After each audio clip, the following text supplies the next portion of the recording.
Morning, guys. Welcome to Coffee Chat. Mm-hmm. Well, guys, I want us to say thank you so much from the very bottom of our hearts for all the care and the love and the encouragement that you guys shared with us in your comments. Judy and I literally read out loud practically every single comment on the videos. Plus, I have seen that I've gotten a few emails there, and I'm going to look at those and reply to those. And some people had sent out some direct texts and things like that concerning our family and our son Micah and all that. And then we just want to say thank you. Thank you so much. You guys have been such a blessing in our lives. And we really do love you so much. You just don't really know how much this community genuinely means to Judy and I. And we want to just express our gratitude for the way in which you'd reached out, and just responded to, what we were sharing there about our family and our son Micah going home to be with the Lord. And what a privilege it is to know that he is just filled with joy and things. We took the weekend off. We didn't do our Saturday question and answer, and we kind of just had some time alone with the family on Sunday. So we didn't do the sugar on Sunday. But I'll tell you what, guys, we just love you so much, and we're getting back in the saddle and just kind of staying with pace of what we're doing and things like that. And we are going to have our memorial service probably in a week here or two and things like that for our son. And we just want to say thank you so very much, guys. The world is changing, and it's changing so fast. And in fact, reading articles today that really kind of are just so eye-opening about what's going on around us. Dollar General's out there, and they are now getting rid of all of these self checkouts that they put in. And do you know why?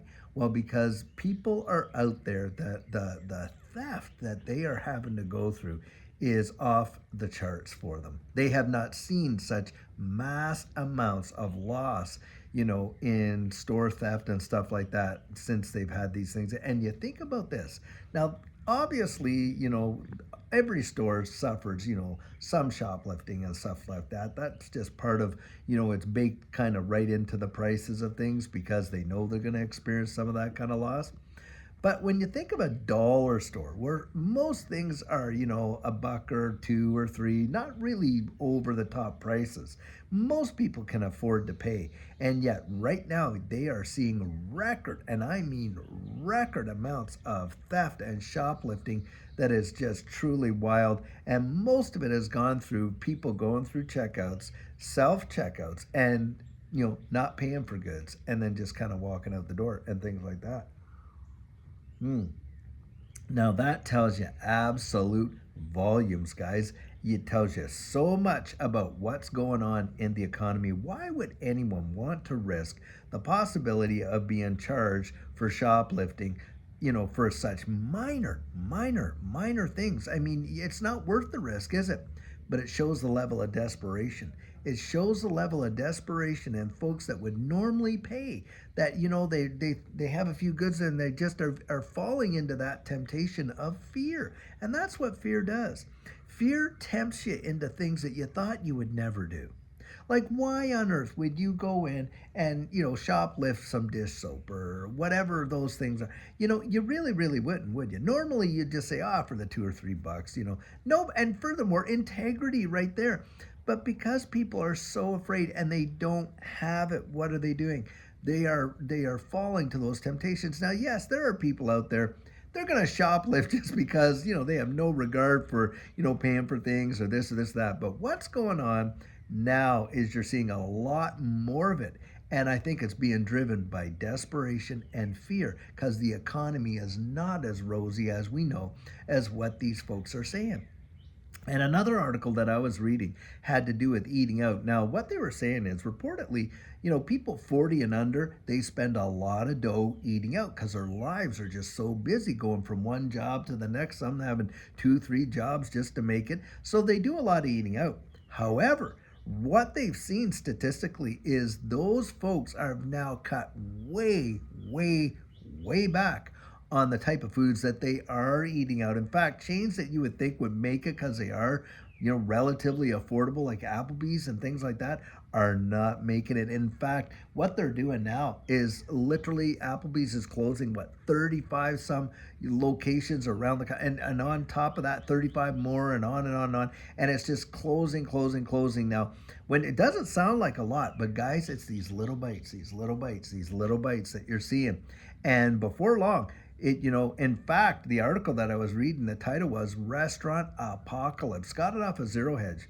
And that was just Applebee's, the closing those ones, but there's a whole bunch of other ones that are completely not making it and are failing, failing, failing. Restaurants closing, closing, closing. And in fact, they cited how McDonald's used to be like a affordable option for a family just to go out and have a Saturday afternoon hamburger and things like that. Can't do it anymore. A McDonald's meal in some places, a Big Mac meal is costing $18. Can you imagine that? I mean, hokey doodle. I remember where I would be able to stop. I used to love the snack on McDonald's cheeseburgers and things like that. And they were like under $1. And I'd go in, and when I was working when I was really young, and I'd buy about 5 of these little burgers and just kind of, that would be a snack for me and stuff like that. That's what I would grab and go and stuff. Now, I don't eat at McDonald's anymore because in reality, it's not really food. I'll tell you that right now. But there's 19 different ingredients in McDonald's French fries alone and stuff like that. So it's not really food, that's for sure. But needless to say, for people going out and eating out and being entertained like that, they're not making it. And so, a lot of folks are not even doing that. And that is telltale. One of the first places people cut back when it comes to, finance and things like that is the going out to eat, the going to the movies, the entertainment stuff. You watch and see their cable, their this, their that, their internet, like, hey, the internet plan that they're on and things like that. And by and by, you'll find out that people start clawing all those, kind of like expendable items back and back and back until they start, literally having to chew into the necessities. And this is a big deal because a lot of people are deciding, hey, do I keep the power on or do I keep food in the fridge? And in fact, there are statistics that something like 40% of American households are the working poor. Can you fathom that? 40%. That is a tremendous amount of people. What's the population of the United States? 300 million and stuff like that? So you're telling me that over 100 and some million plus, 120 some million plus would be considered the working poor? That is truly just mesmerizing. But those are the stats that are out there right now. And of course, you've got this whole big talk about a distraction. If you don't think what's going on in the political realm right now with the whole Trump deal and all this and that, it's nothing but political distraction. That's exactly what it is, guys, because you should see all the stuff that has been going on behind the scenes. And having said that, I have been doing a 1-hour program live on Mondays now at 12 noon in Central Time. It'll be from now on live where I meet up with Black Swan Capitalists, Idal Farina, Versan and Vandella, Gera, and it's called The Turning Point.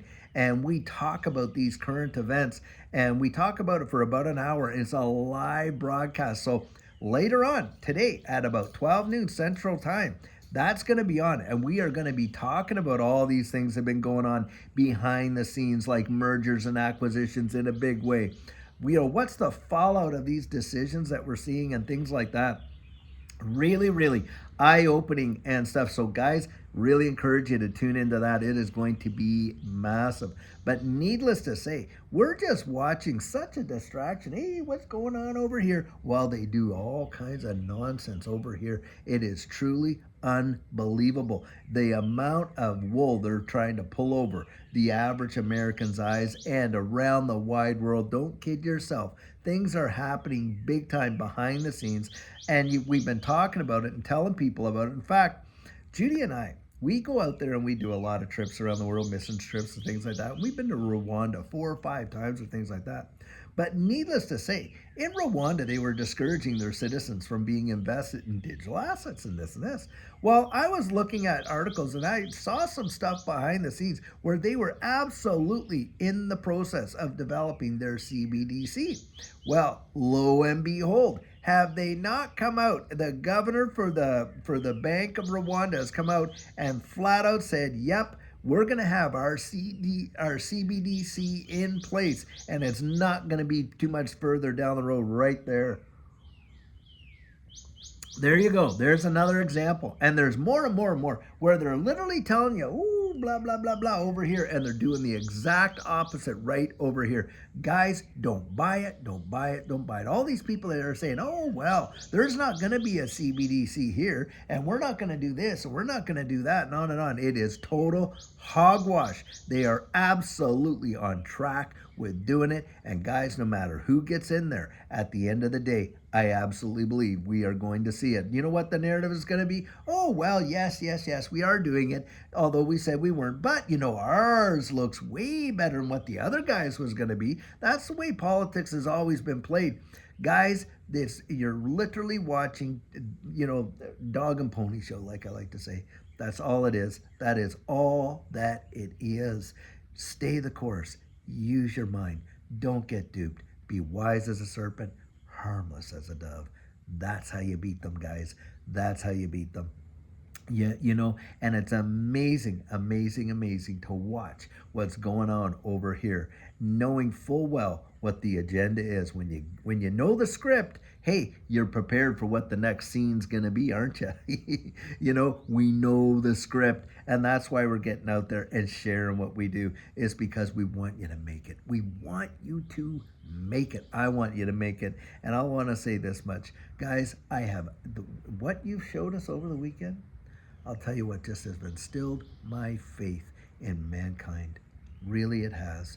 The love, support, and care that you express to our family, you do not know the dividends that has paid into our lives. And so that investment of time and just a few words of encouragement were so much. You are a community worth fighting for, I'll tell you what. Well, guys, until later on today, and especially at noon hour and the turning point, have a great one. Hope to see you there. And we do plan on doing a video as well later on today. Have a fabulous one and take care.